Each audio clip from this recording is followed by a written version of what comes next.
গত জুলাই আগস্টের গণ অভ্যুত্থানে হামলা ও গুলির ঘটনায় সারা দেশে শত শত মামলা হয়েছে। এসব মামলায় আওয়ামী লীগের বিভিন্ন স্তরের নেতাকর্মীদের আসামি করা হয়েছে। তবে এবারই প্রথমবারের মতো কোনো মামলায় আসামি করা হলো দুইবারের সাবেক রাষ্ট্রপতি মোহাম্মদ আব্দুল হামিদকে। 14 জানুয়ারি কিশোরগঞ্জ সদর থানায় মামলাটি করেন লতিফাবাদ এলাকার তহমুল ইসলাম।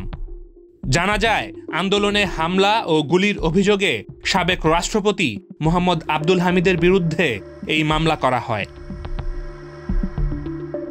এই মামলায় বাকি আসামির তালিকায় আছেন সাবেক প্রধানমন্ত্রী শেখ হাসিনা, তার বোন শেখ রেহানা, ছেলে সজীব ওয়াজেদ জয়, মেয়ে সাইমা ওয়াজেদ পুতুল ও ওবায়দুল কাদের সহ আরও 124 জন। আব্দুল হামিদ এই মামলার 3 নম্বর আসামি। মামলায় আরও 200 থেকে 250 জনকে অজ্ঞাতনামা আসামি করা হয়েছে। কিশোরগঞ্জ জেলা পুলিশ সূত্রে জানা যায়, আওয়ামী লীগ সরকারের পতনের পর গত 5 আগস্ট থেকে এ পর্যন্ত পুরো জেলায় প্রায় অর্ধশত রাজনৈতিক মামলা হয়েছে।